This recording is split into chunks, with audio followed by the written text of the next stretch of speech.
এক্সকাভেটরের ইন্টারভিউতে আপনার যে যে বিষয়গুলো ধরবে বা জানতে চাইবে সেই বিষয়গুলোই এখন আমরা জানবো।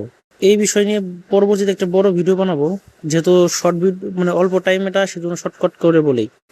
প্রথমে আপনার যে বিষয়টা জানতে চাইবে যে আপনি কত বছর ধরে গাড়ি চালান।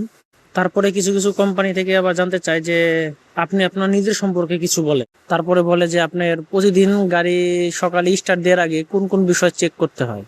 তারপরে জিজ্ঞেস করে আপনার একজন অপারেটর হিসেবে আপনার গাড়ির প্রতি কি কি দায়িত্ব আছে। আর যারা চায়না কোম্পানি বা একটু বড় কোম্পানিতে, বাংলা কোম্পানি বাদে ইন্টারভিউ দিতে যান, সেখানে তারা আবার জিজ্ঞেস করে সেফটি বলতে কি বোঝেন। তারপরে তারা আবার জিজ্ঞেস করতে পারে যে আপনি হাইড্রোলিক পাইপ ফেটে গেলে আপনি কেবিনের ভিতর থেকে কিভাবে বুঝবেন। আর এই যে যে প্রশ্নগুলো করলাম, যারা জানেন অবশ্যই কমেন্টে জানাবেন, আর যারা জানেন না তারাও কমেন্টে বলবেন। পরবর্তী ভিডিও আমি এই বিষয়ের উপরে নিয়ে আসবো। আর এই প্রশ্নের উত্তরগুলো জানতে অবশ্যই এই ভিডিওর শেষের ভিডিওটি দেখে আসবেন। আর যদি এই ভিডিওটি না এসে থাকে তাহলে অবশ্যই সাবস্ক্রাইব করে অপেক্ষা করুন। তাইলে দেখা হইতেছে পরবর্তী ভিডিওতে।